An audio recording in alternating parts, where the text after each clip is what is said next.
हाय friends, माझं नाव Tejas Diliprao Kajale. Physics with Tejas sir या चॅनलमध्ये आपलं स्वागत आहे. काल आपण लेक्चर घेतलं होतं की ज्यामध्ये आपण इक्विपोटेन्शियल सरफेस हा टॉपिक पाहिला होता, बरोबर आहे. आज आपल्याला दुसरा टॉपिक पाहायचा आहे की ज्याचं नाव आहे electrical energy of 2 point charges and of a dipole in an electrostatic field. म्हणजे आतापर्यंत आपण कालपर्यंत असं म्हटलं तरी चालेल, म्हणजे मागच्या लेक्चर पर्यंत आपण पोटेन्शियल या संदर्भातली पूर्ण माहिती गोळा केली होती. म्हणजे पोटेन्शियल काय असते, नंबर ऑफ चार्जेसचं पोटेन्शियल कसं काढता येते, सिस्टीमचं पोटेन्शियल कसं काढायचं, त्याच्यानंतर डायपोलचं पोटेन्शियल कसं काढायचं, पॉइंट चार्जचं पोटेन्शियल कसं काढायचं. तर आपण की नाही मागच्या लेक्चर पर्यंत फक्त कोणाबद्दल बोललो होतो, पोटेन्शियल बद्दल बोललो. आज आपल्याला पोटेन्शियल एनर्जी बद्दल बोलायचं आहे. आज आपल्याला कशाबद्दल बोलायचं आहे, पोटेन्शियल एनर्जी बद्दल. म्हणजे इथे जे टायटल दिलेलं आहे इलेक्ट्रिकल एनर्जी. इलेक्ट्रिकल एनर्जी म्हणजेच काय आहे, इलेक्ट्रोस्टॅटिक पोटेन्शियल एनर्जी. येऊन राहिलं लक्षात मी काय बोलतोय तर इलेक्ट्रोस्टॅटिक पोटेन्शियल एनर्जी बद्दल बोलायचं आहे. म्हणजे हे जे टायटल आहे यालाच आपण माहिती आहे का अशा पद्धतीने पण बोलू शकतो, electrostatic potential energy of a 2 point charge. म्हणजे दोन चार्जनी जी इलेक्ट्रिकल पोटेन्शियल एनर्जी मिळते ते पाहायचं आपल्याला. त्याच्यानंतर अँड अ डायपोल, डायपोलनी किती पोटेन्शियल एनर्जी डेव्हलप होते हे पाहायचं आहे. त्याच्यानंतर आता इथे माहिती आहे काय, एक डायग्राम कन्सिडर केलेली आहे आपण. त्या डायग्राम वरून मी तुम्हाला समजून सांगतो, ठीक आहे. आता इथे माहिती आहे का, जी पोटेन्शियल एनर्जी आपल्याला फाइंड आउट करायची आहे ती कोणाची पोटेन्शियल एनर्जी फाइंड आउट करायची आहे, तर या दोन चार्जेस मुळे जी काही पोटेन्शियल एनर्जी डेव्हलप होत आहे ती पोटेन्शियल एनर्जी आपल्याला फाइंड आउट करायची आहे. आतापर्यंत आपण काय फाइंड आउट केलं होतं, एकच चार्ज होता आपल्याकडे, ओके. आणि त्याच चार्जची आपण माहित आहे का electrical potential energy find out केली होती, बरोबर आहे ना. पण आता आपल्याकडे माहित आहे का दोन चार्जेस आहे आणि या दोन चार्जेसच्या द्वारे किती पोटेन्शियल एनर्जी आपल्याला मिळते ते आपल्याला फाइंड आउट करायचं आहे, ठीक आहे. तर आपल्याकडे माहित आहे का दोन चार्जेस आहेत, एक Q1 चार्ज आहे, एक Q2 चार्ज आहे. Q1 चार्ज ठेवला मी A या पोझिशनवर, ओके, आणि Q2 चार्ज ठेवला मी B या पोझिशनवर. त्याच्यानंतर Q1 हा ओरिजिन पासून म्हणजे O या पॉइंट पासून R1 एवढ्या डिस्टन्सवर आहे आणि त्याच्यानंतर Q2 हा माहित आहे का ओरिजिन पासून R2 एवढ्या डिस्टन्सवर आहे, ठीक आहे. त्याच्यानंतर Q1 आणि Q2 मधलं जे डिस्टन्स आहे ते R12 आहे. ते किती आहे, R12. म्हणजे फक्त आपण सिंपली त्याला काय केलेलं आहे, एक काय म्हणतात त्याला नोटेशन दिलेलं आहे. जसं याला R1 म्हटलं, ओके, या डिस्टन्सला, जसं या डिस्टन्सला आपण R2 म्हटलं तसं या डिस्टन्सला आपण काय म्हटलं, R12 म्हटलं. येऊन राहिलं लक्षात, ठीक आहे. तर हे आहे डायग्राम. आता इथे माहिती आहे का आपण 3 डायमेन्शनल स्पेस घेतलेली आहे, ठीक आहे. 3 डायमेन्शनल स्पेस म्हणजे जिथे की काय राहते तर एक्स वाय आणि झेड ऍक्सिस राहतो. येऊन राहिलं लक्षात, तर याला म्हटलं ते 3 डायमेन्शनल स्पेस. त्याच 3 डायमेन्शनल स्पेस मध्ये दोन चार्जेस आहे आणि त्या दोन चार्जेस द्वारे किती इलेक्ट्रिक पोटेन्शियल डेव्हलप होते ते आपल्याला काय करायचं आहे, फाइंड आउट करायचं आहे, ठीक आहे. तर आपण फाइंड आउट करायला चालू करू. पण फाइंड आउट करत असताना सुरुवातीला कन्सिडर करा माझ्याकडे माहित आहे का एकच चार्ज आहे, ठीक आहे. कन्सिडर करा माझ्याकडे काय आहे, फक्त हाच चार्ज आहे. आता या चार्ज नुसार आपल्याला म्हणजे एकच चार्ज जर समजा कन्सिडर केला मी, तर या चार्ज मुळे जे पोटेन्शियल मिळत आहे मला, मी पोटेन्शियल एनर्जी नाही म्हणत आहे, पोटेन्शियल, तर ते किती पोटेन्शियल मला मिळेल तर त्याचा फॉर्म्युला तुम्हाला माहित आहे आणि तो फॉर्म्युला आपण डायरेक्टली लिहू शकतो. तर पोटेन्शियल किती मिळू शकते कन्सिडर करा, पहा.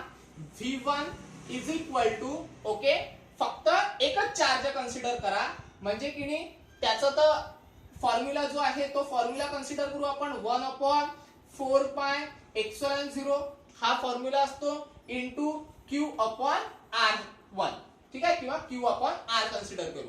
म्हणजे 1/4πε0 हा तो कॉन्स्टंट राहतो. त्याच्यानंतर जो काही चार्ज आहे आपल्याकडे तो चार्ज कन्सिडर करायचा आहे. चार्ज किती आहे आपल्याकडे, Q1 म्हणजे चार्ज घ्यावा लागेल आपल्याला Q1. ओके, आणि डिस्टन्स किती आहे आपल्याकडे R1 म्हणजे डिस्टन्स किती घ्यावा लागेल आपल्याला R1. म्हणजे माहित आहे का, कन्सिडर करा हा चार्ज जर तुमच्याकडे नसेल तर मग या Q1 नी किती पोटेन्शियल डेव्हलप केलं, तर किती पोटेन्शियल डेव्हलप केलं, तर एवढं पोटेन्शियल डेव्हलप केलं असं आपण म्हणू शकतो. तर हा जो फॉर्म्युला आहे हा फॉर्म्युला तुम्हाला माहित असेल, मागच्या भरपूरशा टॉपिक मधूनच हा फॉर्म्युला आपण काय केलेला आहे, घेतलेला आहे. येऊन राहिलं लक्षात. तर हे आहे पोटेन्शियल. ठीक आहे, याला इक्वेशन नंबर 1 म्हणा. ठीक आहे, आता मी काय म्हणत होतो की आपल्याकडे माहित आहे का, आपल्याकडे माहित आहे का हा चार्जच नाही आहे, फक्त आपल्याकडे माहित आहे का एकच चार्ज असं कन्सिडर करा, आणि या चार्जचं पोटेन्शियल आहे एवढं 1/4πε0 Q1/R1. याला म्हटलं इक्वेशन 1. आता या चार्जेसनी किती वर्क डन होत आहे हे आपल्याला पाहायचं आहे. तर वर्क डन किती होईल, आता वर्क डन कशामुळे होते, तर दुसऱ्या चार्जमुळे. म्हणजे जर समजा एखादा माहित आहे का चार्ज असेल आपल्याकडे, ओके कन्सिडर करा, इकडे काढतो मी, एखादा आपल्याकडे चार्ज असेल, ठीक आहे, आणि तो चार्ज जर समजा पॉझिटिव्ह चार्ज असेल तर त्याच्या आजूबाजूला काहीतरी काय मिळते आपल्याला, इलेक्ट्रिक फील्ड मिळते, बरोबर आहे. आणि त्या इलेक्ट्रिक फील्ड मध्ये आपण माहित आहे का एक टेस्ट चार्ज ठेवतो ज्याला आपण काय म्हणतो Q0. मग याने जे पोटेन्शियल तयार केलं त्या पोटेन्शियल मुळे हा जो चार्ज आहे एक तर अट्रॅक्ट होतो किंवा मग तो काय होतो, रिपेल होतो. मग आपण काय कन्सिडर करत होतो की तो काय होऊन राहिला, अट्रॅक्ट होऊन राहिला. मग कन्सिडर करा हा काय होईल, तिथे अट्रॅक्ट होईल. तर अट्रॅक्ट होत असताना त्याचं काय होऊन राहिलं, तिथे डिस्प्लेसमेंट होत आहे. म्हणजे हा जर समजा टेस्ट चार्ज असेल आणि इथे कुठेतरी टेस्ट चार्ज आहे, तर तो चार्ज माहित आहे का या चार्ज कडे काय होऊन राहिलेला, अट्रॅक्ट होत आहे. तर अट्रॅक्ट होऊन राहिला म्हणजे त्याचं काय होऊन राहिलं रे, डिस्प्लेसमेंट होत आहे. आता डिस्प्लेसमेंट होऊन राहिलं म्हणजेच तिथे काहीतरी काय होत आहे, वर्क डन होत आहे, बरोबर आहे ना. तर मग माहित आहे का ते वर्क डन माहित आहे का आपल्याला फक्त या चार्जेसचा कळायचा आहे. पण इथे वर्क डन आपल्याला मिळणारच नाही, कारण वर्क डन तेव्हाच होईल जेव्हा इथे एक दुसरा चार्ज आपल्याला पाहायला मिळेल. ठीक आहे, पण आपण इनिशियली काय कन्सिडर केलं, सुरुवातीला काय कन्सिडर केलं का इथं चार्जच नाही आहे. मग चार्जच नसेल तर तिथे काही डिस्प्लेसमेंटच होणार नाही, आणि डिस्प्लेसमेंटच होत नसेल तर वर्क डन पण काही होणार नाही. म्हणजेच काय, तर Q वर फक्त एकच चार्ज जर समजा असेल तर तिथे माहित आहे का सरळ सरळ जे वर्क डन आहे ते वर्क डन आपल्याला मिळणारच नाही. म्हणजे वर्क डन काय राहील तिथे 0, कारण वर्क डन करण्यासाठी दुसरा चार्ज आपल्याला लागेल. येऊन राहिलं लक्षात. पण इथे माहित आहे का दुसरा चार्ज नाहीच आहे, तर मग माहित आहे का आपल्याला जे पहिलं वर्क डन आहे ते पहिलं वर्क डन मिळणारच नाही. म्हणजे वर्क डन काय राहील तिथे 0 राहील. येऊन राहिलं लक्षात. ओके, त्याच्यानंतर पहा आता याचं काम झालेलं आहे. आता मी काय करतो, एक दुसरा चार्ज ठेवतो. ठीक आहे, एक दुसरा चार्ज कन्सिडर केला मी, त्या दुसरा चार्जची पोझिशन आहे B. ओके, आणि त्याला नाव देतो मी Q2. ठीक आहे, म्हणजे दुसरा चार्ज, आणि तो माहित आहे का ओरिजिन पासून कन्सिडर करा R2 एवढ्या डिस्टन्स वर आहे. मग Q1 आणि Q2 मध्ये पण काही ना काही डिस्टन्स असेल. ओके, तर ते जे काही डिस्टन्स आहे ते डिस्टन्स घेतो मी R12. येऊन राहिलं लक्षात. ठीक आहे, सुरुवातीला फक्त एक चार्ज होता, त्याचं पोटेन्शियल काहीतरी एवढं मिळालं होतं, आणि त्या एका चार्ज मुळे जे काही वर्क डन आपल्याला पाहिजे होतं ते वर्क डन 0 होतं. कारण माहितीये का वर्क डन करण्यासाठी दुसरा चार्ज आवश्यक असतो, पण दुसरा चार्ज तिथे सुरुवातीला नव्हताच. मग दुसरा चार्ज नसेलच तर डिस्प्लेसमेंट तर होण्याचा काही अर्थच नाहीये, बरोबर आहे. आणि डिस्प्लेसमेंट जर झालं नाही तर वर्क डन होणार नाही. तर पहिलं वर्क डन आपल्याला 0 मिळालं, ज्याला म्हणू आपण इक्वेशन नंबर 2. त्याचं काम पडत नाही पण इक्वेशन नंबर देऊन द्या त्याला. ओके, त्याच्यानंतर आता दुसरा चार्ज ठेवला मी B या पोझिशनवर, त्याचं ओरिजिन पासून डिस्टन्स आहे R2 बार.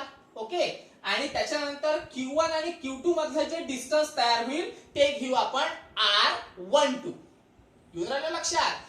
त्याच्यानंतर आता इथे काय होते पहा, आता इथे जर समजा आपल्याला माहित आहे का वर्क डन वर्क डनचा माहित आहे का आपल्याकडे एक फॉर्म्युला आहे.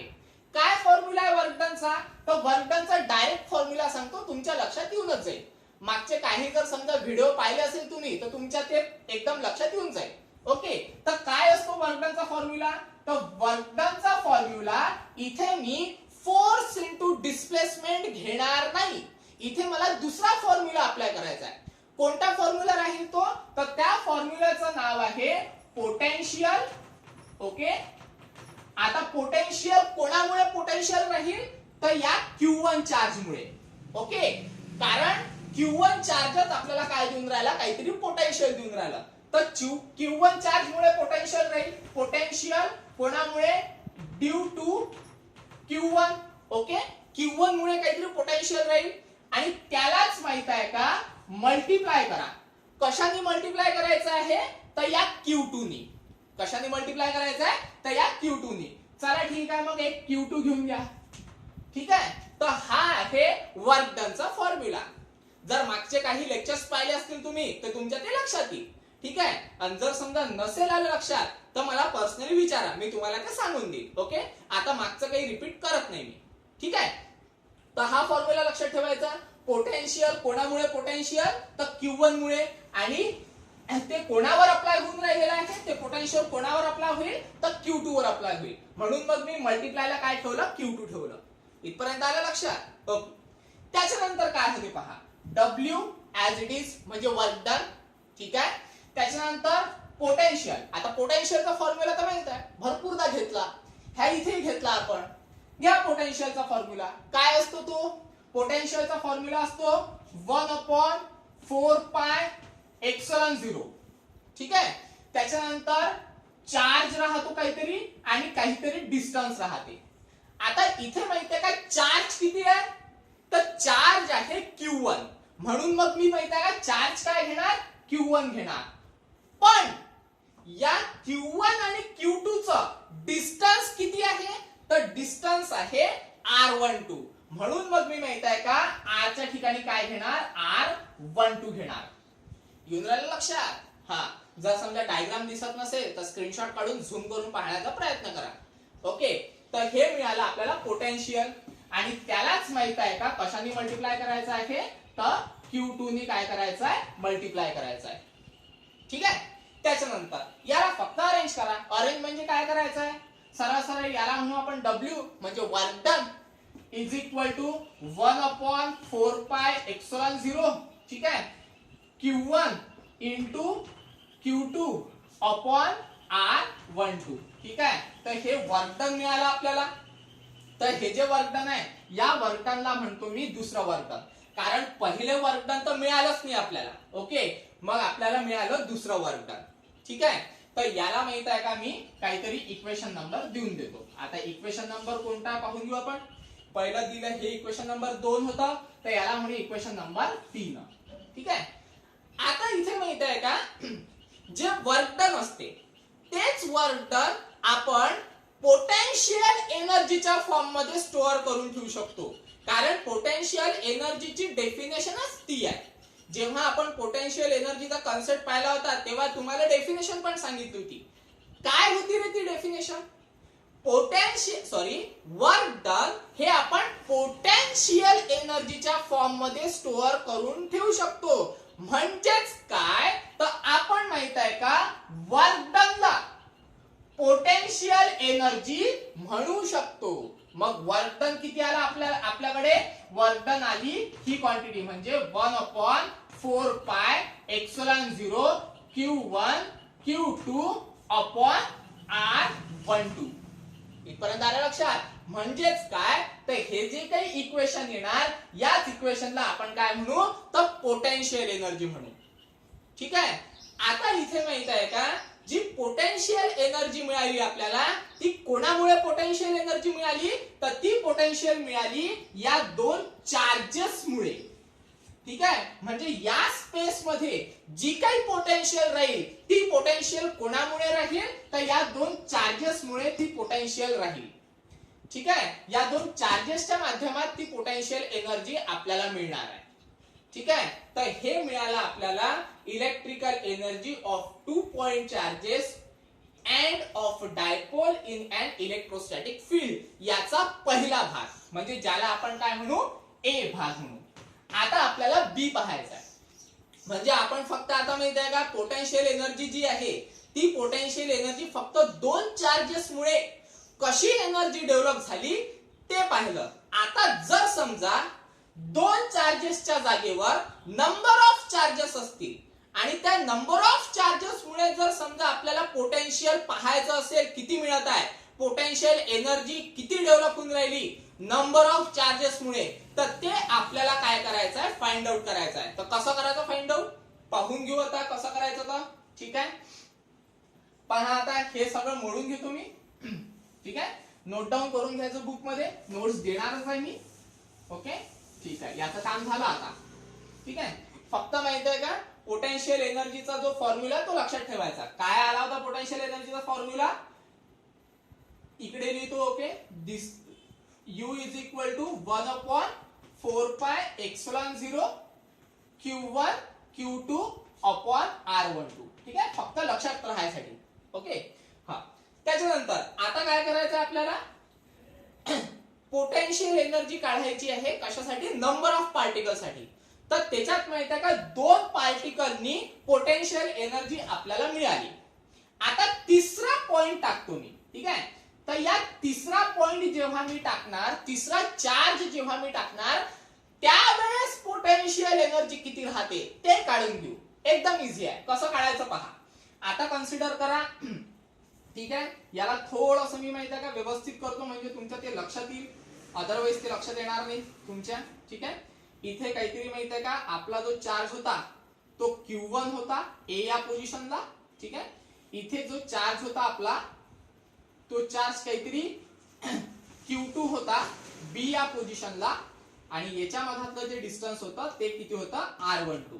ओके कारण नंबर ऑफ चार्जेस साठी आपल्याला माहित आहे का n नंबर ऑफ चार्जेस काढावं लागेल आणि n नंबर ऑफ चार्जेसचं पोटेन्शियल काढण्यासाठी आपल्याला माहित आहे का काही इंडिव्हिज्युअल चार्जेस घ्यावे लागेल जसं 1 2 3 4 असे चार्जेस घ्यावे लागतील आणि मग त्याच्यावरून आपण नंबर ऑफ चार्जेसचा फॉर्म्युला तयार करू शकतो. कशा पद्धतीने करायचं पहा. ठीक आहे आता एक नवीन चार्ज घेतला मी ज्याचं नाव आहे Q3. ओके आणि तो Q3 माहित आहे का या A पासून ठीक आहे म्हणजे Q1 चार्ज पासून इथे लिहितो Q1 चार्ज पासून काहीतरी अंतरावर आहे बरोबर आहे. त्याच्यानंतर Q2 चार्ज पासून पण काहीतरी अंतरावर आहे. ओके आणि या ओरिजिन पासून पण काहीतरी अंतरावर आहे. तर एक काम करू ओरिजिन पासून Q3 चार्ज जो आहे तो R3 एवढ्या अंतरावर घेऊ आपण. ठीक आहे त्याच्यानंतर एक काम करू हा जो Q1 आहे या Q1 पासून तर Q3 चार्ज जो आहे तो R13 एवढ्या अंतरावर आहे असं कन्सिडर करू. ओके R13 एवढ्या अंतरावर. त्याच्यानंतर Q2 पासून तर Q3 हा माहित आहे का R23 एवढ्या अंतरावर आहे असं कन्सिडर करू. येऊन राहिलं लक्षात मी काय केलं तर पहा 1 पासून तर 3 पर्यंत म्हणून याला म्हटलं R13. ओके त्याच्यानंतर 2 पासून तर 3 पर्यंत म्हणून याला म्हटलं R23. इथपर्यंत आलं लक्षात. अशा पद्धतीने ते लक्षात ठेवायचं. ठीक आहे ही डायग्राम माहिती आहे का थोडीशी किचकट होते म्हणून मी माहिती आहे का नोट्स मध्ये काढली नाही आहे आणि काढली नाही तरी चालते पण तुम्हाला समजण्यासाठी मी ही डायग्राम काढत आहे. ओके व्यवस्थित समजून घ्यायचं. त्याच्यानंतर आता होते काय पहा. ठीक आहे याला इकडे लिहितो म्हणजे कन्फ्युजन नाही होणार. इथे लिहितो त्याला.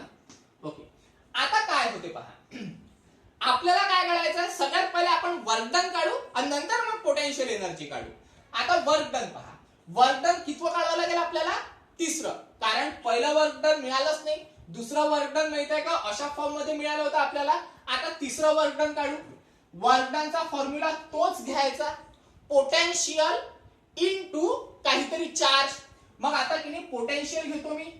ठीक आहे आता पोटेन्शियल कोणामुळे पोटेन्शियल घ्यावं लागेल आपल्याला तर पोटेन्शियल घ्यावं लागेल या दोन चार्जेस मुळे.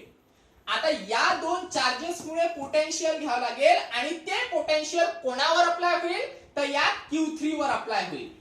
येऊन राहिलं लक्षात. पहिले काय केलं होतं आपण Q1 चं पोटेन्शियल होतं ते Q2 वर अप्लाय करत होतो आपण. ओके, जेव्हा आपण वर्क डन 2 काढलं तेव्हा. आता वर्क डन 3 काढायचं आहे. त्यामध्ये काय करावं लागेल आपल्याला, या दोघांचं पोटेन्शियल घ्यावं लागेल आणि ते पोटेन्शियल कोणावर अप्लाय होत असेल, Q3 वर. ठीक आहे, म्हणजे मग की नाही या दोघांचं पोटेन्शियल, तर पोटेन्शियल ड्यू टू कोणामुळे पोटेन्शियल, तर Q1 आणि Q2 मुळे. ठीक आहे, potential due to Q1 and Q2. ठीक आहे, इनटू कोणावर अप्लाय होत आहे रे, तर ते होत आहे Q3 वर. म्हणून मग मल्टिप्लायला काय घेतो मी, Q3. ठीक आहे, करा सॉल्व. काय होतं पहा, पोटेन्शियल काढायचं आहे. तर पोटेन्शियलचा माहित आहे का, एक फॉर्म्युला होता आपल्याकडे. आपण तो नंबर ऑफ सिस्टीम साठी किती पोटेन्शियल असते ते पोटेन्शियल पण फाइंड आउट केलेला आहे. त्याचा जो फॉर्म्युला होता तो फॉर्म्युला मी वरती लिहितो. ओके, काय फॉर्म्युला होता त्याचा, असा काहीतरी फॉर्म्युला आपल्याला पाहायला मिळत होता. V is equal to, okay, V is equal to 1/4 pi epsilon 0. ठीक आहे, त्याच्यानंतर Q1/R1 प्लस Q2/R2. ओके, आणि त्याच्यानंतर प्लस Q3/R3 आणि plus up to so on Qn/Rn. असा काहीतरी फॉर्म्युला आपल्याला मिळाला होता पोटेन्शियल मध्ये. ठीक आहे, जेव्हा आपण नंबर ऑफ सिस्टीमचं पोटेन्शियल काढलं त्यामध्ये. ठीक आहे, तर हाच फॉर्म्युला आपल्याला अप्लाय करायचा आहे. आता पोटेन्शियल कोणाकोणामुळे पाहिजे, Q1 आणि Q2 मुळे. म्हणजे मग या फॉर्म्युल्याच्या अनुसार आपल्याला माहित आहे का, एवढाच पोटेन्शियल पाहायला मिळणार, हे नाही पाहायला मिळणार. फक्त हे जर समजा मी कापलं तर एवढंच पोटेन्शियल आपल्याला काय मिळेल, पाहायला मिळेल. ठीक आहे, एवढं फक्त. ठीक आहे, का बरं, कारण आपल्याकडे चार्जेस किती आहेत, 2च चार्जेस आहेत. म्हणून मग माहित आहे का, फॉर्म्युला अप्लाय करत असताना 2च चार्जेसचा विचार करायचा. घ्या मग फॉर्म्युला. काय आहे तर पहा, काय आहे फॉर्म्युला, 1/, ठीक आहे, सॉरी 1/4 पाय एप्सिलॉन 0. हे तर कॉन्स्टंट राहते कुठे पण. ओके, एक चार्जेस घेणार मी Q1, कारण माझ्याकडे की नाही चार्जेस Q1 आहे आणि एक चार्जेस Q2 आहे. हो, एक चार्जेस माझ्याकडे Q1 आहे. ओके, आणि दुसरा चार्जेस माहित आहे का, माझ्याकडे Q2 आहे. पण आता डिस्टन्स काय राहील, आता ज्या वेळेस आपण हा फॉर्म्युला काढला तेव्हा डिस्टन्स R1 आणि R2 होतं, पण इथे डिस्टन्स चेंज झालेला आहे. काय डिस्टन्स आहे पहा, Q1 चं जे डिस्टन्स आहे. ओके, म्हणजे हे जे Q1 चं डिस्टन्स राहील माझं. ओके, तर हे Q1 चं डिस्टन्स मिळेल मला 1 पासून तर 3 पर्यंत, म्हणजे R13 एवढं डिस्टन्स राहील. येऊन राहिलं लक्षात. म्हणून मग मी घेत असताना काय घेईल, Q1/R13. ठीक आहे, कारण डिस्टन्स कुठून तर कुठपर्यंत घ्यावं लागते, एका चार्जेस पासून दुसऱ्या चार्ज पर्यंत. इथे डिस्टन्स हे नाही राहणार, एका चार्ज पासून तर दुसऱ्या चार्ज पर्यंतचा डिस्टन्स लागेल. ठीक आहे, म्हणून मग माहित आहे का आपण 13 घेऊ. त्याच्यानंतर Q2, आता Q2 पासून तर Q3 पर्यंत किती आहे डिस्टन्स, R23 आहे. म्हणून मग डिस्टन्स घेत असताना आपण काय घेऊ, R23 घेऊ. ओके, हे मिळालं पोटेन्शियल. आणि त्याच्यानंतर तिकडे काय आहे, तर इकडे आहे मल्टिप्लाइड बाय Q3. ठीक आहे, सिम्पली काय करावं लागेल रे, हा जो Q3 आहे हा Q3 आतमध्ये पाठवा. म्हणजे सरळ सरळ काय करावं लागेल आपल्याला, ब्रॅकेट सॉल्व करावं लागेल. करा ब्रॅकेट सॉल्व. काय होते पहा, आता ब्रॅकेट सॉल्व म्हणजे काय मिळेल आपल्याला पहा, 1/4 pi epsilon 0 as it is. Q3 हा Q1 ला पण मल्टिप्लायला जाईल. ओके, आणि Q3 हा Q2 ला पण मल्टिप्लायला जाईल. म्हणजेच काय मिळेल आपल्याला पहा, काय मिळते तर Q1 into Q3. Okay, upon मध्ये R13 बरोबर. त्याच्यानंतर प्लस याला पण मल्टिप्लायला जाईल Q3, म्हणजे Q2 इंटू Q3 अपॉन मध्ये काय मिळणार आपल्याला, R23. ठीक आहे, तर हे मिळालं आपल्याला पोटेन्शियल, सॉरी वर्क डन तिसरं. ठीक आहे, आता असंच माहित आहे का, वर्क डन काढावं लागेल आपल्याला चौथं. पण आता ते माहित आहे का, मी डायग्रामच्या भरोशावर काढत नाही, कारण डायग्राम खूप किचकट होईल आणि ते तुम्हाला समजणारच नाही. डायरेक्ट याच्यावरून काढू आपण. कसं काढायचं पहा. वर्क डन चौथं. आता वर्क डन चौथं साठी फॉर्म्युला आता ऍज इट इज आहे 1/4πε0. तर डायरेक्ट घ्या 1/4πε0. बरोबर. त्याच्यानंतर आता पहा काय होते तर इथे माहित आहे का काय मिळेल आपल्याला. इथे काय मिळून राहिलं 1 3 मिळत आहे. ओके. इकडे काय मिळत आहे 2 3 मिळत आहे. आता कन्सिडर करा माझ्याकडे माहित आहे का फक्त चार्ज घेऊन घेतो. ठीक आहे. आता माझ्याकडे माहित आहे का इथे कुठेतरी माहित आहे का Q4 आहे. ओके. म्हणजे मग घेत असताना काय घ्यावं लागेल Q1 Q4. ओके. जसं आपण इथे घेतलं होतं Q1 Q3 म्हणजे Q1 Q3 घेतलं Q2 Q3 घेतलं. तसं आता चौथा चार्ज ऍड केला. चौथा चार्ज ऍड केल्यामुळे काय मिळेल आपल्याला Q1 Q4. ओके. त्याच्यानंतर Q2 Q4 आणि Q3 Q4. येऊन राहिलं लक्षात. म्हणजे माहित आहे का जे काही पोटेन्शियल मिळणार आपल्याला ते पोटेन्शियल या पूर्ण चार्जेस मुळे मिळणार आहे. म्हणजे Q1 Q2 Q3 मुळे पोटेन्शियल मिळणार आहे. म्हणून मग घेत असताना काय घेऊ या Q1 पासून तर Q4 पर्यंत, Q2 पासून तर Q4 पर्यंत आणि Q3 पासून तर Q4 पर्यंत. ठीक आहे. घ्या मग Q1 Q4. ओके. त्याच्यानंतर डिस्टन्स पाहून नंतर काय मिळते आपल्याला. त्याच्यानंतर काय मिळणार आपल्याला Q2 Q4. ओके. डिस्टन्स पाहून नंतर काय येतं त्याच्यानंतर काय आहे Q3 Q4. ओके. तर इथपर्यंत आपलं आलं. ठीक आहे. त्याच्यानंतर आता डिस्टन्स पहा. डिस्टन्स काय होतं 1 3 होतं. म्हणजे हेच घेतलं होतं आपण 1 3. तर 1 3. तर मग इथे काय आहे रे 1 4 आहे. तर मग काय घ्यायचं डिस्टन्स R14. ओके. त्याच्यानंतर इथे काय आहे 2 4 आहे. म्हणजे काय घ्यावं लागेल आपल्याला R24. ओके. त्याच्यानंतर इथे काय आहे तर 3 4 आहे. तर मग इथे काय घ्यावं लागेल आपल्याला R34. ठीक आहे. तर हे जे वर्कडन मिळालं हे वर्कडन किती वर्कडन मिळालं चौथं वर्कडन. म्हणजे माहित आहे का 4 पार्टिकल्स असतील तर चार्ज पार्टिकल मुळे मिळालेला वर्क डन राहील हे W4. आता आपल्याला कुठून तर कुठपर्यंत जायचं होतं नंबर ऑफ पार्टिकल पर्यंत. कारण आपल्याला काढायचं काय आहे जर समजा एखाद्या सिस्टीम मध्ये नंबर ऑफ पार्टिकल्स असतील आणि त्या नंबर ऑफ पार्टिकल्सचं आपल्याला काय काढायचं होतं पोटेन्शियल एनर्जी. बरोबर आहे. तर मग ती पोटेन्शियल एनर्जी काढण्याच्या आधी आपण वर्क डन काढून घेऊ. तर 4 पार्टिकलचं वर्क डन निघालं. आता डायरेक्ट जम्प मारू आपण नंबर ऑफ पार्टिकलचं वर्क डन काढण्यासाठी. ओके. कसं काढायचं पहा एकदम इझी आहे. याच्यावरूनच निघते. आता कन्सिडर करा माझ्याकडे नंबर ऑफ पार्टिकल्स आहे. ठीक आहे. आता नंबर ऑफ पार्टिकल्स म्हणजे कन्सिडर करा Q1 Q2 Q3 up to so on Qn असे नंबर ऑफ पार्टिकल्स आहे. ओके. मग आता की वर्क डन घेणार मी n number of work done. Formula हाच लावणार म्हणजे 1/4πε0. ओके. त्याच्यानंतर पहा आता इथे माहित आहे का वर्क डन तिसरं होतं तर आपण माहित आहे का चार्जेस काय घेतले 1 आणि 3. बरोबर आहे. इथे वर्क डन चौथं होतं म्हणून आपण चार्जेस काय घेतलं 1 आणि 4. म्हणजे 1 1 कॉमन आहे. इथे 3 होतं तर 3 घेतलं. इथे 4 होतं तर 4 घेतलं. आता इथे काय करावं लागेल पहा Q1 कॉमन. ओके. 3 मध्ये पण कॉमन आहे 4 मध्ये पण कॉमन आहे n मध्ये पण कॉमनच राहील. पण इथे 3 आहे तर Q3 आहे 4 आहे तर Q4 आहे. तर इथे काय मिळेल आपल्याला n आहे तर Qn. ओके. त्याच्या अपॉन मध्ये पहा काय येतं इथे 1 3 आहे तर 1 3 ठेवलं. 1 4 आहे तर 1 4 ठेवलं. तर आता काय येईल रे इथे तर आता येईल इथे 1n. ओके. म्हणजे r तर ऍज इट इज राहील पण त्याला नोटेशन काय द्यावं लागेल 1 into n. ठीक आहे.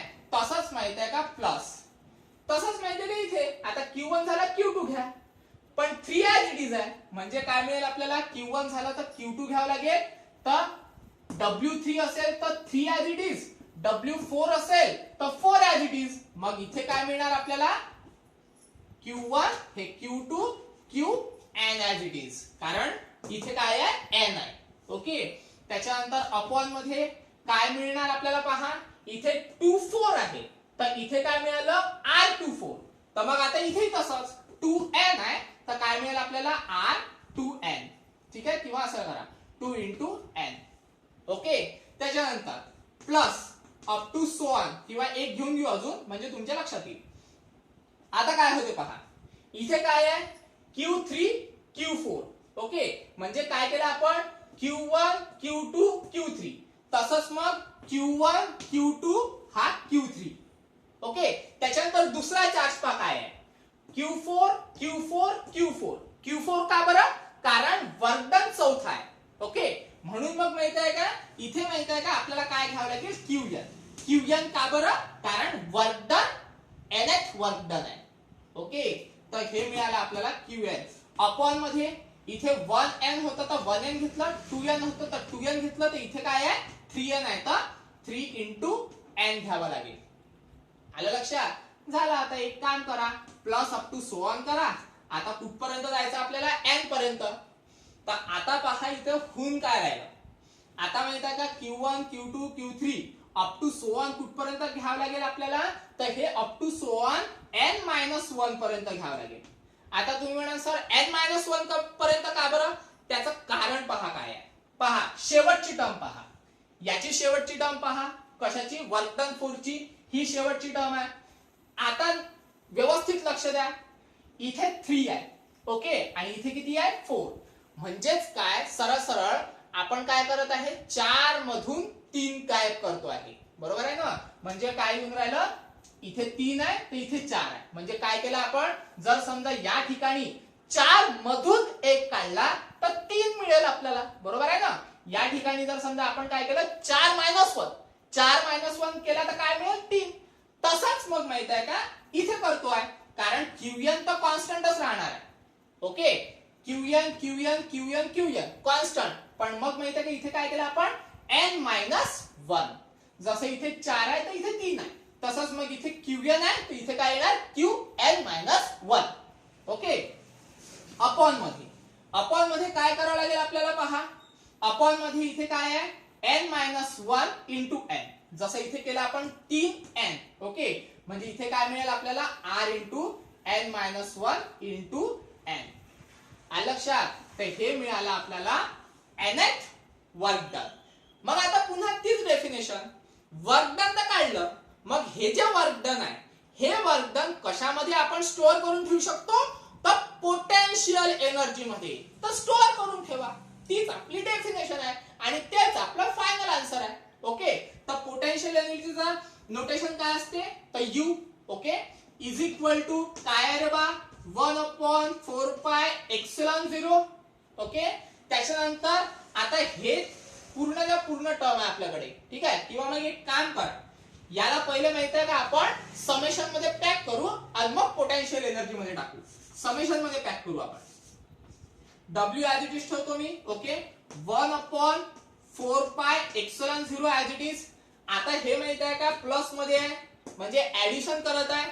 मग ऍडिशन जर समजा असेल तर त्याला आपण कशामध्ये पॅक करून ठेवू शकतो, समेशन मध्ये. घ्या समेशन घेतलं मी. ओके, समेशन कुठून तर कुठपर्यंत, तर j इज इक्वल टू 1 पासून तर n पर्यंत, सॉरी n-1 पर्यंत. ओके, म्हणजे काय मिळेल आपल्याला, काय फॉर्म्युला पहा Qj. ओके, अपॉन मध्ये काय येणार Rjk. ठीक आहे, आणि इनटू मध्ये आपल्याला घ्यावं लागेल Qk. आता तुम्ही म्हणाल सर हा फॉर्म्युला कसा काय केला, तर पहा J च्या ज्या टर्म आहे ओके त्या J ला म्हणा 1 2 3 अप टू सो ऑन कुठपर्यंत n-1 पर्यंत.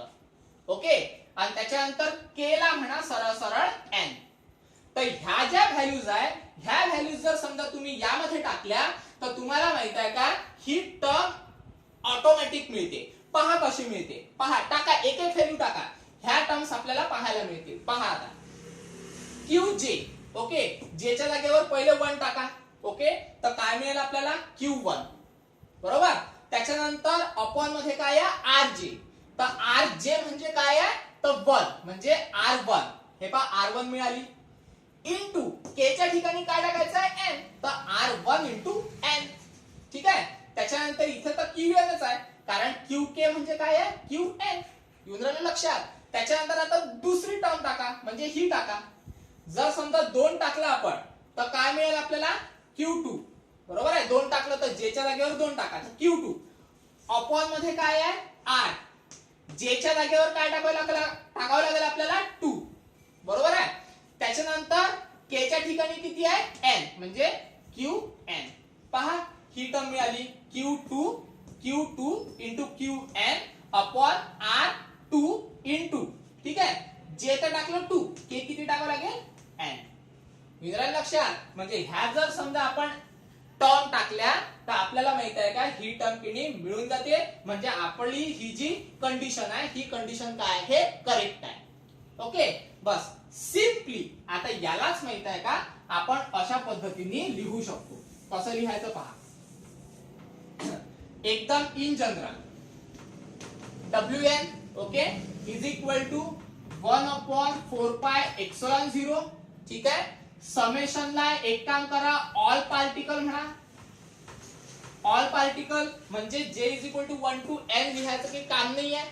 ओके आणि सरळ सरळ याला असं लिहून टाका QJ QK ओके अपॉन मध्ये RJK. ठीक आहे. तर हे आहे फायनल वर्क डन. आता याच वर्क डनला आपण पोटेन्शियल एनर्जीच्या फॉर्म मध्ये काय करून ठेवू शकतो स्टोअर करून ठेवू शकतो. म्हणजेच इन शॉर्ट जे पोटेन्शियल एनर्जी राहील कशाची पोटेन्शियल एनर्जी सिस्टीम ऑफ पार्टिकलची ती किती मिळेल आपल्याला तर एवढी मिळणार. म्हणजे 1 upon 4 pi epsilon 0 okay summation कशासाठी तर ऑल पार्टिकल साठी किती मिळेल आपल्याला QJ QK अपॉन RJK. ठीक आहे. तर दिस इज आवर फायनल आन्सर. ठीक आहे. तर इथे माहित आहे का आपला हा टॉपिक संपलेला आहे. काही अडचण आली तर कॉल करा मेसेज करा. ओके तुम्ही मला कोणत्याही माध्यमातून विचारू शकता. इथपर्यंत आलं लक्षात.